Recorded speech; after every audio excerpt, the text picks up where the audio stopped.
Hello friends and welcome. My name is Heidi from Heidi Sample DIY and this is my craft channel where I share all sorts of inspiration and fun things to try out in your own craft rooms. I'm so grateful that you stopped in today to visit with me, so thank you whether you are returning or new here to my channel. Now in today's episode we are going to be talking about everyday farmhouse crafts using supplies from the Dollar Tree or thrifted. Alright, now let's get crafting. For this DIY, I was on Amazon and I found these beautiful farmhouse containers, and I want you to see that when you go to the Dollar Tree, they have lots of different glass options and jars that you can work with. Go ahead and pick whatever jar you want. This is one that I have on hand, and then I'm going to link these little knobs that I get from Amazon down below in my description box. Go ahead and take your drill and drill right into the center of your can lid or your jar lid.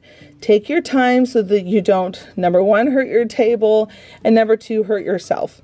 Go ahead and drill all the way through, and then I took outside my lid and spray painted it black.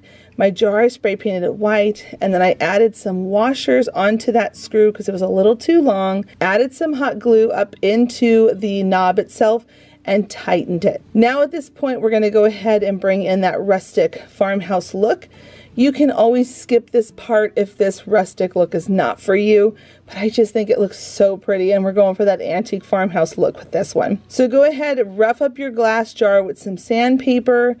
Go ahead and glue on your little garden tag that I get from the garden section at the Dollar Tree. I'm using some E6000 and hot glue so it really bonds on well to the jar.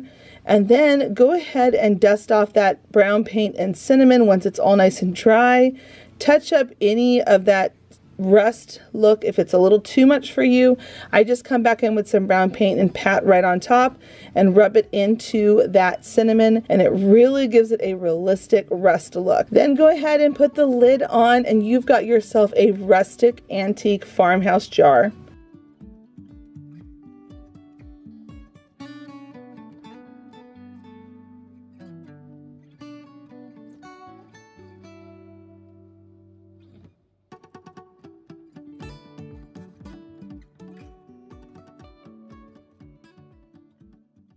Now we're going to be taking some of these clothespins that I found on Amazon. I'll link them down below.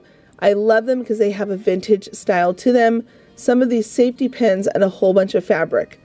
Growing up, we actually had a clothesline in my backyard. I have good memories with these clothespins, and I thought it would be so fun to turn them into a collected item that we can use for a decor piece that gives us that farmhouse French country charm. So go ahead and take some strips of fabric, all different fabrics, and then wrap them around onto the clothespins.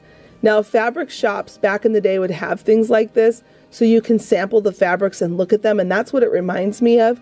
So go ahead and just wrap a whole bunch of different fabrics, textiles, ribbons, lace, whatever you want to wrap on them. Add a little tiny dot of glue to lock them into place, and then we're going to come in with some safety pins and lock that into place with the safety pins. And really it's just to get that farmhouse look with the safety pins being on them. I'm going to add on some brown paint to give it a rusty old look. Now let's talk about this idea for a second because you're thinking, Heidi, this isn't that inventive. But one of the reasons why I love the farmhouse look is the collections that people bring together. So whether it's a whole bunch of little clocks, a whole bunch of little watches, all clustered together inside of a cloche or a bowl, it gives you that farmhouse collection look. So doing this is so fun because when you put them together inside of a dough bowl, it's such a beautiful thing to put on a shelf in your home to decorate with. I hope you give this one a try.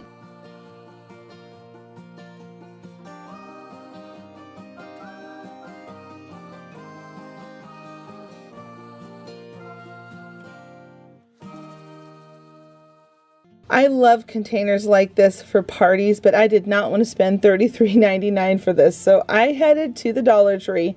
I picked up one of these meatloaf pans or bread pans, and I'm going to go ahead and also grab one of these 3D wreath garden forms, and I'm going to just get to the biggest circle where it has these metal sticks that are coming down. That's to bring it all together into one big piece, but we want to just be able to use the one biggest outer ring. Go ahead and cut right where that inner stick comes down, and we're going to go ahead and use our Crop-A-Dile, punch out 2 holes on our pan, and we are now going to take this piece of wire. I'm going to do the length of my pliers. You can see that I put that right in the middle of the pliers, and then I'm going to go right at the bend and then bend it again. So you've got this little arch in the wire. Then take that wire and you're going to take the end, put it into the hole that's closer to the inner part of the pan, push it down in there so you can pinch the wire's end up into the second outer hole, pull it up, wiggle it the best you need to be able to get it all the way out, and then you've now got yourself a darling handle. Now we want to make sure it doesn't just flop all over the place, because that's not going to be very useful.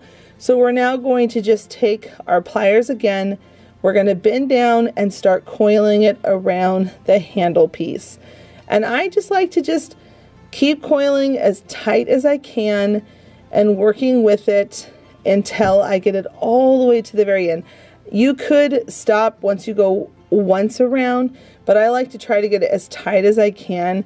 And even then it's still going to be a little bit wiggly. So I have another trick that we're going to do in just a second.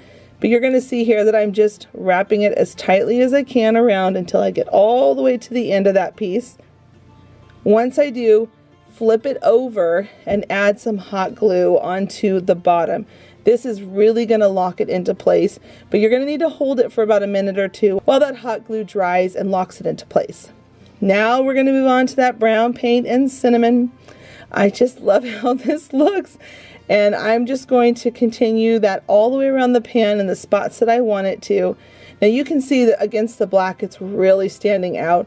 I don't want it to look this rusty, so I'm just adding on a nice amount to start with. I'm going to dust off the excess, and then I'm going to come in with that black paint. And then I'm going to just tap all around it, really working that in and getting that look. When you add that black paint onto the cinnamon, it really gives it that bubbly, rusty look.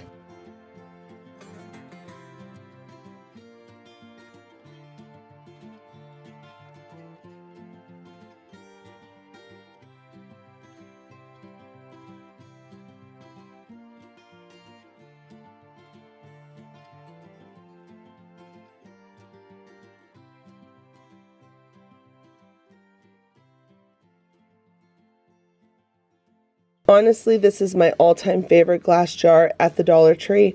I love the copper lid, and I did something with these a while ago.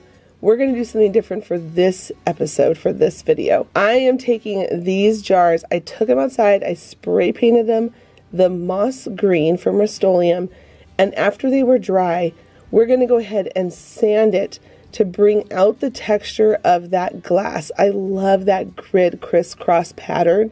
It is so beautiful, especially with that green paint. Go ahead and just rough up that top surface, wipe it down with a wipey, and in the end you've got beautiful storage jars that have that high-end French country farmhouse look.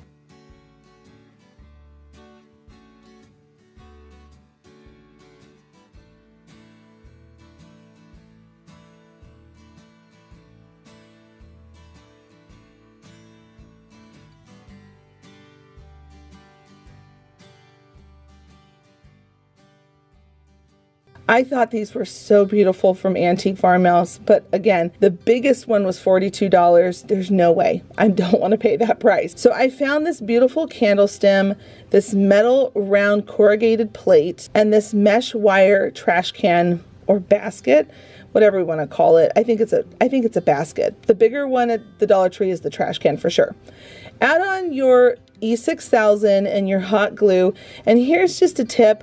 When you're doing these two glues together, try not to touch them because the hot glue will start to dry quickly once it touches that E6000. Find the center of that tray and put that on, and then once you've got it flipped over, add some nice goopy glops of that E6000 and then put on your mesh basket. Then while that E6000 is drying, I wanted to add on just a little bit more of this hot glue to help lock it in place so everything dries without moving or shifting. Now I'm going to come in with some brown paint and some cinnamon, and I'm going to work that all over my goblet meshed pedestal. And once I've got it all dry, I'm going to take my brush, dust off any of the excess, and come back in with some black paint to touch up where I don't want it to be so rusty. And at this point, you've got a beautiful container to display whatever you want in it.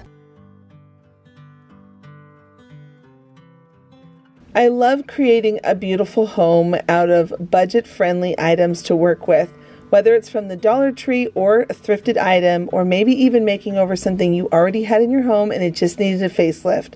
I hope that these ideas today really inspire you to look around your space and craft with those type of items to do it on a budget and to create a beautiful home for you and your family. If you enjoyed this episode, please do consider clicking the subscribe button. Thanks so much for stopping by, and until the next episode, bye friends.